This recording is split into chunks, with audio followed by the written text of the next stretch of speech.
In scriptures, the human body is often referred to as the temple of God.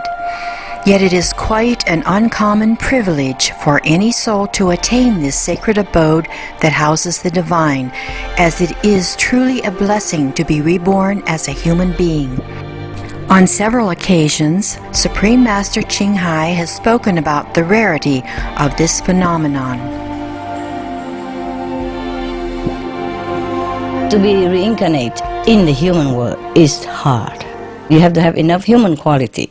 You have to have affinity with the parents, yeah, and with the society, with the people around which you were born. And very difficult. To be a human, you need some merit. You have done something good in the past in order to be able, yeah, to be able to pick a human birth.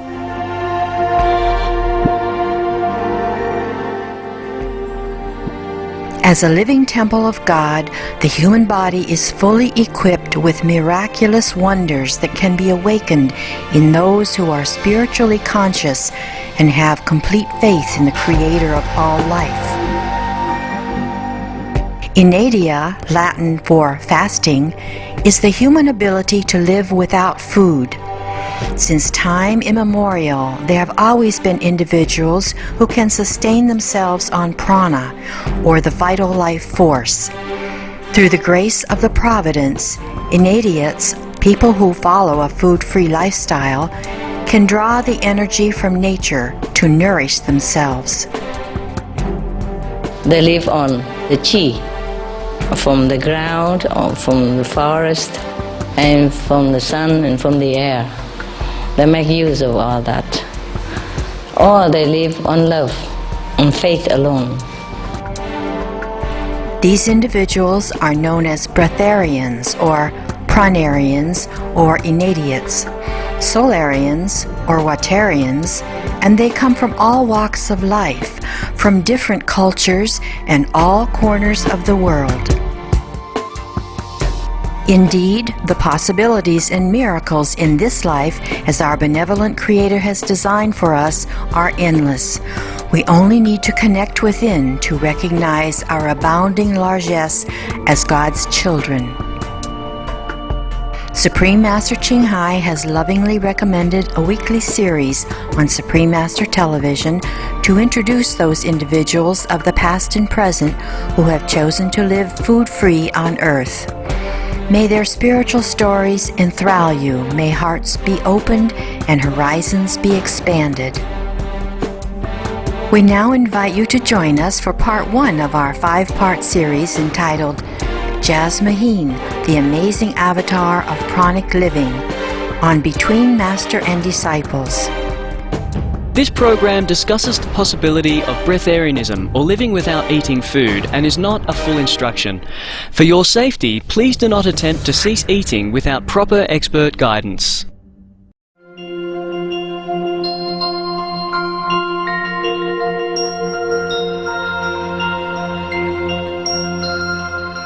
An international lecturer, artist, musician, author, and leading researcher into pranic living, Jasmuheen is considered to be an avatar of the food-free lifestyle.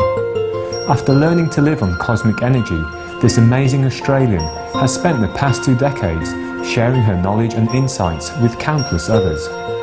Through her lectures and workshops, people have been inspired to follow in her footsteps.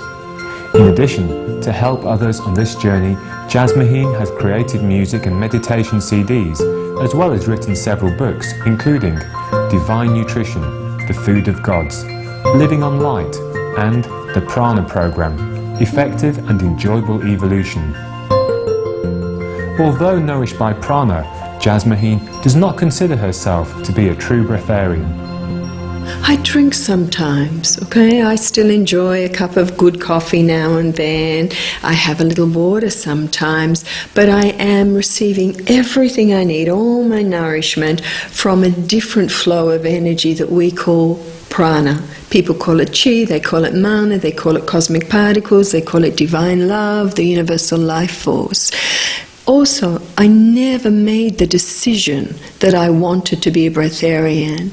It was an ability that came from the rising, the release of an energy within myself from a lifetime of spiritual practice, of meditation and other things. I went through a spiritual initiation in 1993 where my desire was to go into sacred union with this divine essence. We talk in different lineages of the Atman, of the monad, of the I Am presence, of the higher self as a beautiful guide for humanity that works intuitively through us. And my interest was alchemy. And true alchemy is the mergence of the lower aspects of our being, our ego, lower mind, into divine marriage with our higher self, our superior self. And so I went through this spiritual initiation with that motivation. From that, my frequencies changed. I went into a different energy band and I just lost all my appetite. I had no physical hunger anymore. I had no emotional hunger. I had no spiritual hunger. I had no mental hunger. It was a shock for me, because I was never interested in breatharianism consciously in my life, and I would never call myself that. But it was a natural byproduct from a pure-hearted motivation to know who I really am. And as Jesus said, the kingdom of heaven's within you. All those gifts are there. When we open to receive them, they flow, and this was a byproduct of that. Our public work with this now is to say, hey, don't forget that divine resource within you. But you need to activate it, you need to let it flow by our focus upon it. So for me, I spent 22 years before living on Prana, living like a yogi again. Exercising the body, treating it like a temple, living a vegetarian diet. I've been vegetarian since I was 2 years old. Jasmuheen's inner guidance led her to do what she later called the 21-day transitional process. In this, a person abstains from all food or liquids for the first 7 days, and then, for the next 14 days, consumes only diluted juices. Although Jasmuheen taught this process for several years, she now encourages her students to transition to a food-free lifestyle using a much longer, slower method. What was relevant in 93 is not necessarily relevant now. And so the 21-day process is a hard process for the physical body, requiring discipline and commitment, and it's a test. It's like a strong spiritual initiation.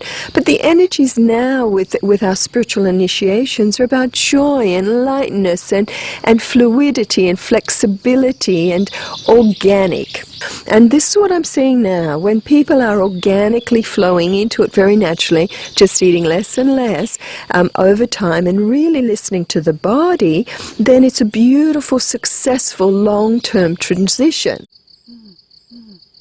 People want a quick fix. Sometimes they go, oh, I want to be the first person living on prana in my country, or I want to lose weight, or I want to be healthy. And these are reasons sometimes that draw people to do the 21-day process, or because it just feels right. It's a call in their heart. But we also need to be sensible. This is a beautiful mechanism, this body, and we don't want to create damage. And the 21-day process does not necessarily guarantee success, and I find it's too fast for people's emotional body transition. It's also too fast for social adjustment. Now remember, you will hear from many people who don't stay with this. The reason is because their family can't deal with it. But when you do it slowly, the family get used to you eating less and less, and that you've been vegetarian and vegan, then raw food, then fruit. They can see you're maintaining good energy, health, the body slowly detoxifies, and they get used to what you're doing. And so it's not a social shock, and it gives you a chance to adjust socially, to rearrange social interaction in different ways, not around food. And this is important because this is a big problem for people over the years. When they do the 21-day process, it's too fast. The difficulty of social adjustment is hard for them too. In transitioning to pranic living, Jasmuheen emphasizes the importance of meditation. When you meditate, méditez, you put your brain into alpha frequency patterns. vous mettez votre cerveau dans des schémas d'ondes cérébrales alpha, Makes you healthy. de fréquences Gives you cérébrales. mental clarity. Ça vous donne une bonne santé, ça vous donne la clarté mentale. If you listen to the divine voice within and follow its Si guidance, vous écoutez la voix du divin à l'intérieur et que vous suivez sa guidance, keep meditating et que vous continuez à on méditer that divine sur essence, cette essence divine, brainwave patterns go to theta levels. les schémas, les fréquences cérébrales et les schémas de fréquences cérébrales passent à des niveaux θ. In theta Et au levels, niveau θ, different frequency emanation in the body. ça fait des fréquences différentes qui émanent dans le corps. More chi, Plus de ki, more prana. plus de prana. Jasmuheen shares with us about the many benefits of the pranic lifestyle. How can we make our presence here Comment est-ce que nous pouvons faire que notre présence ici beneficial to Mother Earth? soit avantageuse et bénéfique pour A new harmonic. notre mère Terre, une nouvelle harmonie. Easy. Facile. We decide to be givers C'est facile, hein. Nous décidons d'être des donneurs and not takers. et plus des preneurs. That's a good gift. Ça, c'est un bon cadeau. Yeah? Okay. So let's do something practical. Alors, nous allons faire quelque chose de pratique, hein. The first gift we can give Mother Earth, Le premier cadeau que nous pouvons faire apart from the commitment to a new system of operation, à part cet engagement à nous engager à passer à un nouveau système de is fonctionnement, a wiser use of resources. c'est par une utilisation des ressources plus sage. We can unhook our dependence from the world's food resources Nous pouvons décrocher la dépendance que nous avons sur les ressources alimentaires de la planète by remembering the divine resource within. en nous rappelant de la ressource divine qui est en nous. Eat less. Manger moins. Vegetarian, of course. Végétarien, bien sûr. Vegan, of course. Végétalien, bien sûr. And eventually, Et finalement, just prana. simplement du prana. Okay? With just prana, Avec uniquement du the prana, only thing you're doing on the world, in the earth, is walking with the rhythm of love. la seule chose que vous faites sur la planète Terre, ça va être de marcher dans le rythme de l'amour. That's a nice rhythm. Ça, c'est un rythme sympa. It's like a mother whose children have grown up and become mature. C'est comme une maman dont les enfants ont grandi, sont devenus mûrs. How do we know if we are ready to move towards a food-free lifestyle?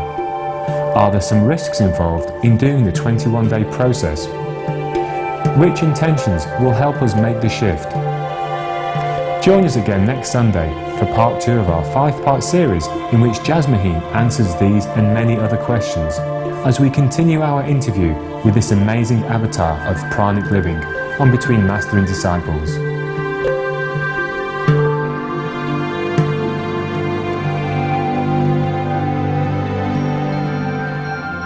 Thank you for your company, gentle viewers.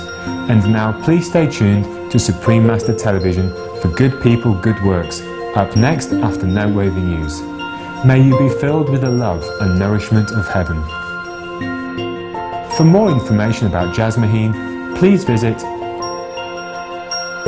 www.jasmuheen.com. Literature on living food-free.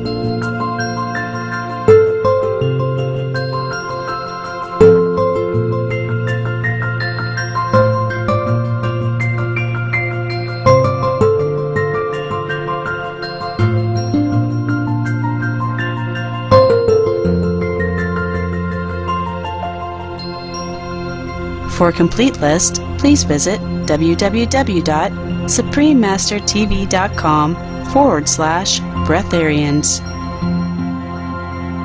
For more details, please visit www.suprememastertv.com/BMD.